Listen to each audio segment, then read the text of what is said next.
guys, welcome back to the more frequent videos. I'm trying to mess with the head of the algorithm on YouTube, and I'm trying to make it recommend my YouTube videos like there was no tomorrow. And hopefully the more frequent uploads will make a change. I don't know how long I will last with these more frequently occurring videos, but I'm going to try my very best. I'm telling you that it's quite difficult to come up with quality content under the pump, but I'm going to try my absolute best. Today on the menu is going to be a very interesting topic, one where, unlike in most cases where I usually have a very firm and clear view of what I consider to be right and what I consider to be wrong, here I am a bit of a fence sitter, and I'm not quite sure where I'm going to go with this whole discussion, which is going to be about intuition versus calculation. What do you do when your intuition tells you that X move is right, I should play this, and then you calculate it, and no matter how hard you try, you just cannot prove it right. Every time it comes back with a negative. What do you give into? Do you give into your calculation, because that's the more scientific out of the two actions, and you go like, nah, I can't do it? Or do you give into the intuition because you trust your general chess sense more so than your calculation?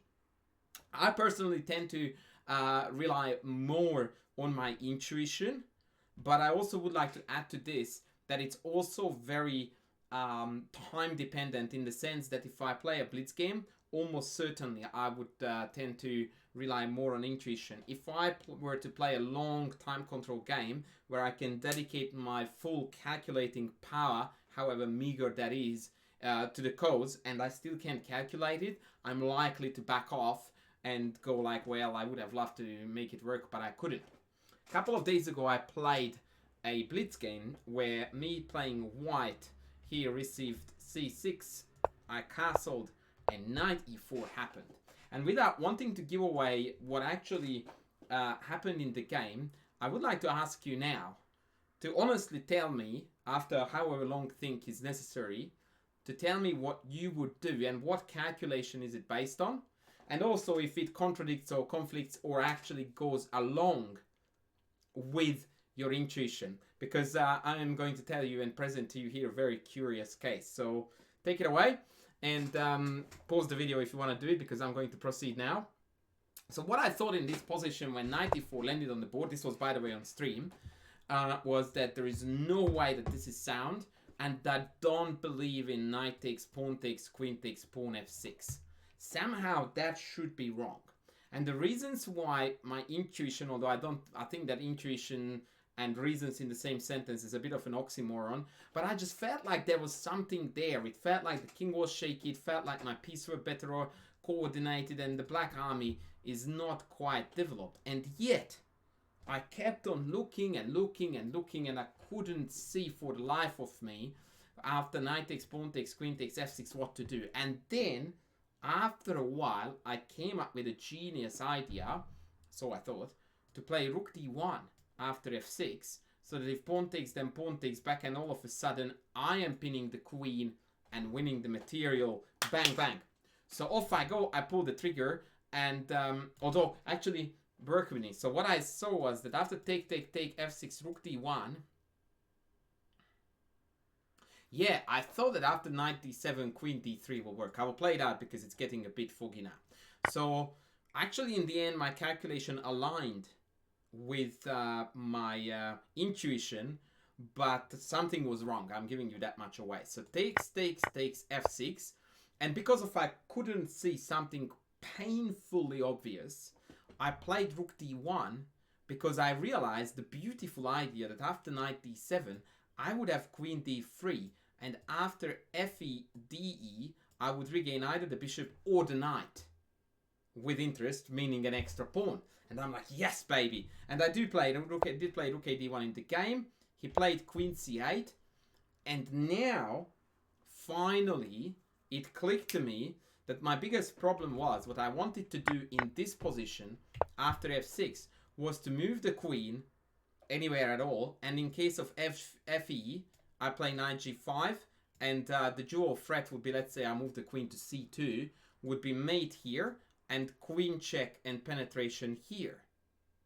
And actually I saw that here when this is the move I wanted to play before I came up with rook a d1. But after queen c2 takes, queen b3 check, king here, knight g5 is not playable because it's hanging, and queen takes b7 is strongly met by knight d7. When I calculated queen takes c6, but I concluded that I didn't quite gobble up enough pawns to justify the loss of the piece. Actually, mathematically I did, but I didn't like the position there after queen e7. That's how far I went, and I just called it off. And then I moved on to rook a d1, which I ended up playing. And after queen c8, I played queen c2, and now the game is over. But here I need to show you something, because I would like to show you how, although I did go with my intuition, my calculation just betrayed me so hardcore.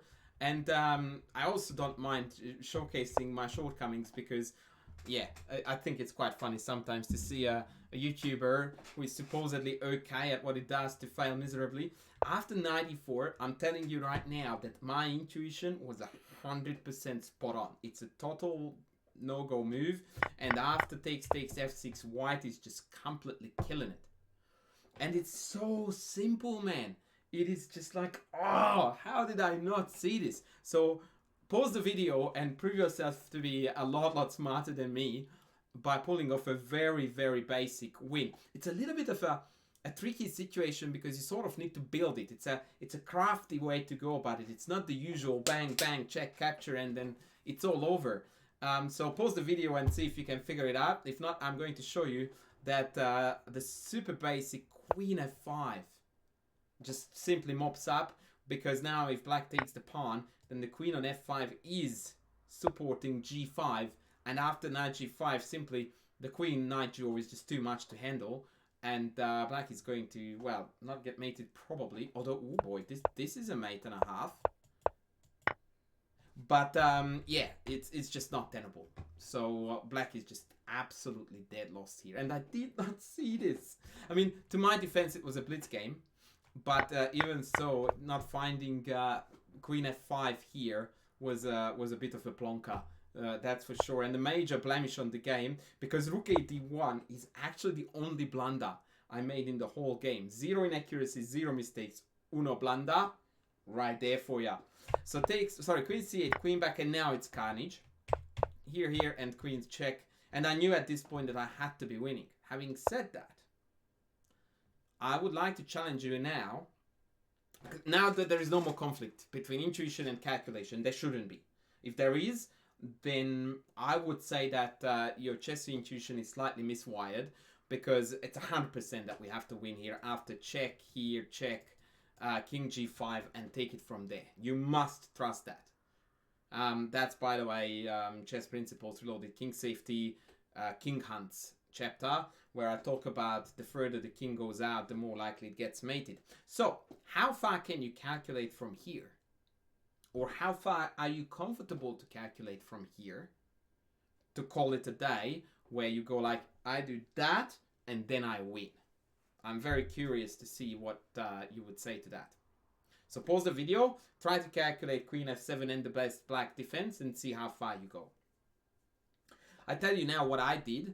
My calculation went queen check, king here, queen check, king takes g5, and d takes e5. Although I do think that there are other moves that win, d5 is a really awesome one, because it actually denies the king's f6 square, but also hits the bishop with a tempo. So tack takes e5, and in this position my opponent went rook h8, which I actually anticipated, but it's bad. I mean, everything is bad and he's losing. Yeah, bishop takes e5 was the move I expected, against which f4 check immediately mops up. It's a very nice variation with multiple mates. f4, bishop takes f4, and rook f4 is the trickery that needed to be seen, and I actually did, with the idea that now you have got queen h4 mate, but also pawn h4 mate, because they have got this defensive idea of rook h8, which cuts off the queen mate, but it certainly allows h4. By the way, rook h8 also allows you check and then checkmate. So this is where, because of the position is crystal clear, and because of the almost all variations are very checking or at least very forcing, you can't take prisoners. Here you must be 100% certain.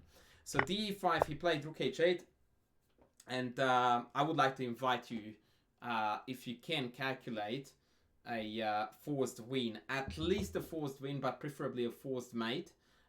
It's a mate in 5, so let's see if you can find out the mate in 5. Pause the video now. So I played h4, which was the win, and here my opponent allowed the simpler mate, which was king g4. King f5 is a little bit more challenging when king check, queen check he, sorry, and when takes, there comes a tricky move. I wanted to play here rook d4, which I thought was forced mate, and now that I'm looking at the engine, it's mate in 4. Queen takes g6, and f4 mate is unstoppable, is the way to go. It is absolutely marvelous. But a king in the middle always gets mated. So if you calculated that, you calculate better than I do. I calculated rook d4 with the idea of f4 mate, but there I think there is a few... Yeah, queen f5 throws the spanner in the works a little bit, but nothing biggie. Actually, I will show you. This is awesome. f4, queen f4, and then queen f4, and then mate on d6. Yeah, that will do. GG. I thought there was another mate here. No, that's it. Okay, so yeah, that was that. My opponent went king g4, and then that's just a simple mate. Queen g6, king takes, and rook d4 check. And that was the end of it. Now, this is really just the festivities, but the core message was really this position and how you evaluate this, and whether you give in to the intuition or the calculation. And once again, if I had to formulate a rule of thumb, I would say that make it dependent on the time control. Because if you have a lot of time, you should be able to calculate it. If you don't, trust more on the intuition. I also think, by the way, that the higher you climb the ladder, the more likely that your intuition will be right. And since you are higher up on the level or on the ladder, it's also likely that your calculating ability is going to correctly evaluate the position, even if it doesn't match the intuition. So there might be a conflict, but then the calculation may or may not override. But you would be surprised how very often top players, before they start calculating or picking candidate moves, rely on intuition.